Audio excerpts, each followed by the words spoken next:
Hello guys, तो अब हम डिस्कस करने जा रहे हैं डाइफ्रैक्शन की थ्योरी से रिलेटेड एक बहुत important question. You can say it is a part of the article. पर जब हमने आर्टिकल डिस्कस किया था, अगर थ्योरी सेक्शन को डिस्कस किया जाए तो उसमें ये पार्ट हमारे पास डिस्कशन में इतना नहीं आता। बट ये है कि अगर आपने थ्योरी कंटेंट को अच्छे से क्लियर किया है तो आप इस क्वेश्चन को बहुत अच्छे ढंग से समझ सकते हो। और ये 5 मार्क्स का एग्जाम में काफी बार आया हुआ है कि अगर मैं डाइफ्रैक्शन पोर्शन का इंपॉर्टेंट कंटेंट आपको बताता हूं तो वो चीज है क्या कि एक तो डाइफ्रैक्शन में आता है width of the central maxima find out करना, ठीक है। और एक आपके पास आता है ये क्वेश्चन जो मैं अब डिस्कस करने जा रहा हूं, प्लीज आपने इसको ध्यान से अंडरस्टैंड करना है। तो आपके पास क्वेश्चन है क्या, in the experiment on diffraction due to a single slit show that first part है the intensity of the diffraction fringes decreases as the order n increases। जैसे जैसे आपके पास ऑर्डर n इंक्रीज करेगा तो हमारे पास क्या होगा, जो इंटेंसिटी होगी डाइफ्रैक्शन की वो क्या करेगी, डिक्रीज करेगी। वो देखिए कैसे डिक्रीज करती है। ये तो चीज देखिए आपको पता है कि जैसे सेंट्रल मैक्सिमा है तो उसकी हमारे पास मैक्सिमम होती है, और जैसे जैसे n का ऑर्डर इंक्रीज करेगा तो इंटेंसिटी क्या करेगी, रेगुलरली डिक्रीज करेगी। वी हैव टू डिस्कस कि ये जो इंटेंसिटी होती है रेगुलरली डिक्रीज क्यों करती है, क्या उसके पीछे बेसिकली लॉजिक है।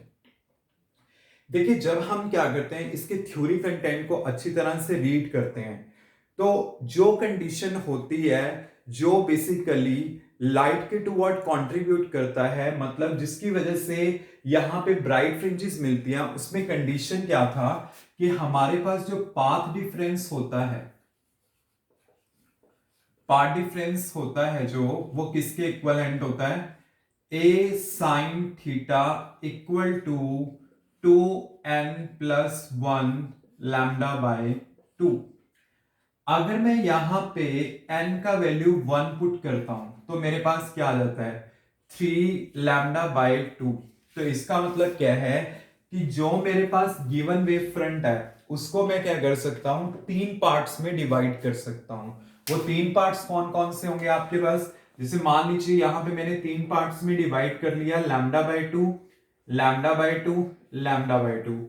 ये दोनों पार्ट आपस में कैंसिल आउट हो जाएंगे, सिर्फ आपके पास बचेगा ये वाला पार्ट जो क्या करेगा, कंट्रीब्यूट करेगा। क्लियर। ऐसे ही अगर मैं क्या करता हूं, यहां पे n का वैल्यू 2 पुट कर लेता हूं तो यहां पे 2 पुट करके क्या आएगा, 5 λ/2। तो इसका मतलब क्या है, वही जो गिवन वेव फ्रंट है उसे मैं 5 पार्ट्स में डिवाइड करता हूं। जैसे मान लीजिए यही है और इसको मैंने यहां पे 5 पार्ट्स में क्या कर लिया, डिवाइड कर लिया इस टाइप से, λ/2, λ/2, λ/2, λ/2, λ/2। तो ये दोनों तो कैंसिल आउट हो गए, ये दोनों भी कैंसिल आउट हो गए, सिर्फ ये पार्ट बचा जो पहुंच के क्या देगा, लाइट देगा। ऐसे अगर मैं यहां पे n का वैल्यू 3 पुट कर लेता हूं तो मेरे पास क्या आ जाएगा, 7 λ/2। वही काम करना है आपने कि इसे आप क्या करना है, आपने इसी वेव फ्रंट को 7 पार्ट्स में स्प्लिट अप कर लेना है। मतलब इसको मैं यहीं से 7 पार्ट में स्प्लिट अप कर लेता हूं, λ/2, λ/2, λ/2, λ/2, λ/2, और एक और पार्ट में कर लिया λ/2, λ/2। तो ये दोनों पार्ट आपस में कैंसिल हो गए, ये दोनों आपस में हो गए, ये दोनों आपस में, सिर्फ ये पार्ट बचा और यही पहुंच के क्या देगा, लाइट को कंट्रीब्यूट करेगा। तो जो हमारे पास यहाँ पे फ्रिंज जो एक तरह से वेव फ्रंट थी, विड्थ तो उसकी उतनी रहेगी, एक बार 3 पार्ट्स में डिवाइड हो रही है, वही फिर आपके पास वही 5 पार्ट्स में डिवाइड हुई, वही 7 पार्ट में डिवाइड हुई। क्लियर। तो इसका जो थर्ड पार्ट बचता है ये पहुंच के यहां पे लाइट देगा, इसका जो फिफ्थ पार्ट बचता है वो पहुंच के यहां पे लाइट देगा, इसका जो आपके पास 7th पार्ट बचता है वो पहुंच के यहां पे लाइट देगा। तो इसका मतलब विड्थ रेगुलरली क्या कर रही है, डिक्रीज कर रही है। मतलब जो पार्ट लाइट को कंट्रीब्यूट कर रहा है उस पार्ट का विड्थ क्या कर रहा है, डिक्रीज कर रहा है। इसलिए हम कहते हैं कि जो आपके पास diffraction due to a single slit है उसमें हमारे पास क्या होता है, इंटेंसिटी रेगुलरली मैनर में क्या करती है, डिक्रीज करती है। ये तो हो गया हमारे पास फर्स्ट पार्ट का explanation. Now second part. Second part पे हमारे पास क्या है, angular width of the central maximum is twice that of the first order secondary maximum। मतलब इसकी जो width है हमने शो करनी है कि इसकी width के कंपैरेटिवली क्या होती है, डबल होती है। और वो हम कैसे प्रूव कर सकते हैं वो देखिए। इसको प्रूव करने के लिए देखिए मैं क्या करता हूं।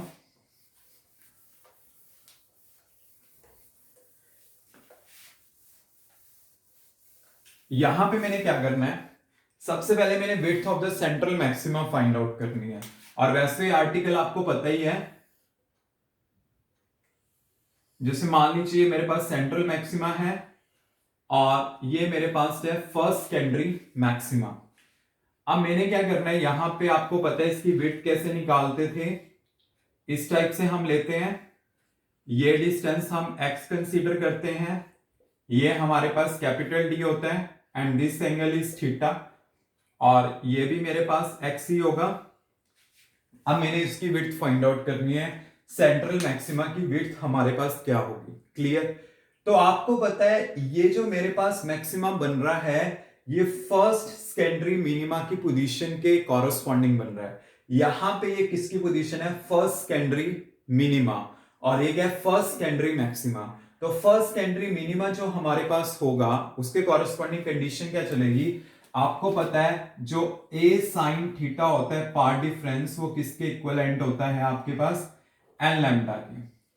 फॉर फर्स्ट ऑर्डर हम क्या करेंगे, n का वैल्यू 1 पुट कर देंगे, तो यहां से क्या आ जाएगा, a sin theta equal to lambda.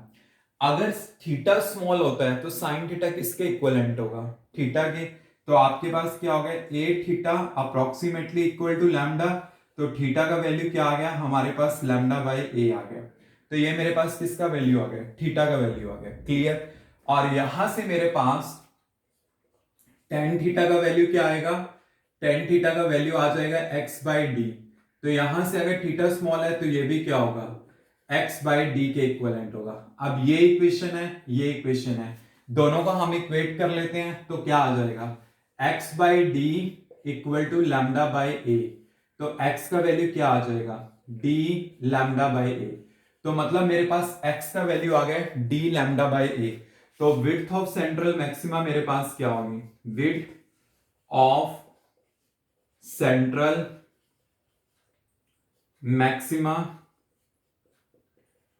वो हमारे पास क्या होगी, 2x equal to 2d lambda by A. तो मतलब इसकी विड्थ कितनी आएगी, 2d लैम्डा बाई ए आ जाएगी। अब देखिए हमने क्या करना है, एक तो क्या प्रूव करना था, angular width of the central maxima is twice that of the first order secondary minima. अब फर्स्ट ऑर्डर सेकेंडरी मिनिमा मतलब हमारे पास क्या है, ये है, इसकी विड्थ हमने फाइंड आउट करनी है कि कितनी होगी। अब देखिए इसकी विड्थ आप कैसे फाइंड आउट कर सकते हो, इसकी विड्थ फाइंड आउट करने के लिए मतलब एक ये पोजीशन है, एक ये पोजीशन है, इन दोनों के बीच में जो डिस्टेंस होगा वो मैं फाइंड आउट कर लूंगा। अब आपको देखिए यहां से यहां तक डिस्टेंस पता होना चाहिए, तो मैं यहां से यहां तक मान लेता हूं कि लेट इट बी मेरे पास कितना है, ये x1 है, और यहां से यहां तक ये कितना है, लेट इट बी x2 है। तो मैंने x2 फाइंड आउट करना है, x1 फाइंड आउट करना है और दोनों को सब्ट्रैक्ट कर लेना है। तो वो देखिए मैं कैसे फाइंड आउट कर सकता हूं, जैसे मुझे एक जनरल कंडीशन पता है कि मिनिमास के बीच में है, तो मैं ये कंडीशन यूज करूंगा पहले की तरह ही, a sin theta equal to N lambda. तो यहां पे अगर थीटा स्मॉल है तो a theta approximately equal to N lambda, तो थीटा क्या आ जाएगा, approximately equal to N lambda by A, मेरे पास ये आ जाएगा। और टेन थीटा का वैल्यू क्या होगा, इसी से ही tan theta equal to X by D. तो थीटा क्या होगा, approximately equal to X by D. अब दोनों को इक्वेट कर दूंगा तो मेरे पास क्या आ जाएगा, X by capital D equal to N lambda by A. तो x का वैल्यू क्या आ गया, N D lambda by A, मेरे पास ये आ जाएगा। ठीक है, अब ये किसके लिए आ गया, जस्ट मैंने लिख लिया, ये मेरे पास है in the subscript form X N N D lambda by A. अगर मैं n की वैल्यू 1 पुट करता हूं तो x1 क्या आ जाएगा, d लैम्डा बाई a, और अगर मैं 2 पुट कर देता हूं तो क्या आ जाएगा, 2d lambda by a। Clear? तो x1 और x2 यहां पे दोनों आ गए। अब दोनों में डिफरेंस लेना है तभी आएगा। तो दोनों में डिफरेंस लिया मैंने x2 माइनस x1, इसका मतलब आपके पास क्या होगा 2d lambda by a minus d lambda by a। तो यहां से d लैम्डा बाय a को कॉमन ले लो, तो हमारे पास क्या आ जाएगा 2 minus 1 and the 2 minus 1 is 1, so we will get d lambda by small a। तो ये मेरे पास क्या आ जाएगी, विड्थ आ जाएगी किसकी, फर्स्ट सेकेंडरी मैक्सिमा की। सो यू कैन सी कि आपके पास width of the central maxima ये आया है and width of the first secondary maxima ये आया है। तो ये d लैम्डा बाय a मेरे पास क्या है, width of the first secondary maxima. तो इसको मैं लिख सकता हूं equal to width of first secondary maximum. और मैं इसमें कोई कंफ्यूज होने की जरूरत नहीं है, क्योंकि देखो मैंने सिंपल ये विड्थ फाइंड आउट करी है। और आप ये सोचोगे क्वेश्चन में गिवन है एंगुलर विड्थ, अगर एंगुलर विड्थ गिवन है तो आप थीटा के टर्म में भी इसे सॉल्व कर सकते हो। लाइक जैसे मान लीजिए आपके पास क्या है, यहाँ पे थीटा ये आ गया और एक आपके पास ये, क्योंकि यहां से जो आएगा ना मेरे पास एक्स के कॉरेस्पॉन्डिंग आएगा। अब मुझे तो क्या चाहिए, यहाँ पे डबल विड्थ चाहिए ना, we have to find out जो इसकी एंगुलर विड्थ होगी वो ये आपके पास होगी, this is 2 theta, twice of the theta के इक्विवेलेंट होगी। तो इसका मतलब क्या है, आप इसे डबल कर लो। अगर मैं यहाँ पे इसे डबल करूंगा तो 2 थीटा होगा, तो यहाँ पे क्या आ जाएगा 2 थीटा आ जाएगा। चाहे यहाँ पे भी मैं कर लूं तो मेरे पास क्या होगा, जैसे मान लीजिए मैं यहीं पे कर देता हूं। एक तो ये तो हो गया कंप्लीटली लार्जर मेथड जो आपको पता होना चाहिए। आप ऐसे भी कर सकते हो, जैसे यहां देखिए कि आपके पास theta approximately equal to lambda by A आ गया, तो एंगुलर विड्थ क्या आएगी, angular width of central maxima वो हमारे पास क्या होगी 2 theta and this is equal to 2 lambda by A. मेरे पास ये चीज आ गई, क्लियर। ये तो मेरे पास आ गई angular width of the central maxima. अब जैसे मान लो इनकी फाइंड आउट करनी है, इसकी एंगुलर विड्थ मैंने फाइंड आउट करनी है, तो इसकी मैं कैसे कर सकता हूं, मेरे पास एक कंडीशन आई थी ना कि a साइन थीटा और ये था इक्वल टू एन लैम्डा, तो थीटा क्या होगा approximately equal to N lambda by A. तो एंगुलर विड्थ क्या होगा, इसको मैं ऐसे लिख लेता हूं theta N, N lambda by A, first के कॉरेस्पॉन्डिंग क्या आ गया theta 1 lambda by A, second के कॉरेस्पॉन्डिंग क्या आ गया theta 2 lambda by 2 lambda by A. दोनों को सब्ट्रैक्ट कर दो तो कितना आएगा lambda by A. So you can show कि ये आपके पास क्या है, इसका हाफ है। इस टाइप से भी आप इसको फाइंड आउट कर सकते हो, क्लियर। मतलब ये थोड़ा एंगुलर विड्थ में आ गया, एंगुलर के टर्म्स में आ गया, ये सिंपली टर्म्स में है, बट दोनों ही पॉइंट्स आपके पास एग्जैक्टली क्लियर होने चाहिए कि सेंट्रल का आप कैसे फाइंड आउट करते हो, ठीक है। मतलब एक सिंपलेस्ट मेथड से कराया और एक एंगुलर, मतलब in the terms of the theta, क्योंकि अगर आपको सिंपल पता है इनका वैल्यू अगर मैं 1 पुट करता हूं तो थीटा का वैल्यू लैम्डा बाय ए आ जाता है। तो ये सेंट्रल मैक्सिमा की निकालने तो वो क्या होगी 2 थीटा होगी, तो मैंने वो निकाल दी। अगर मैंने मान लो इसका फाइंड आउट करना है तो मैंने एक जनरल कंडीशन लिया, एन का वैल्यू 1 पुट किया, एन का वैल्यू 2 पुट किया, फिर दोनों को सब्ट्रैक्ट कर दिया, तो इसकी एंगुलर विड्थ आ गई। तो ये क्या है आपके पास 2 लैम्डा लैम्डा बाय ए और उसकी कितनी थी 2 लैम्डा बाय ए, तो ये ट्वाइस है as that of the this, clear.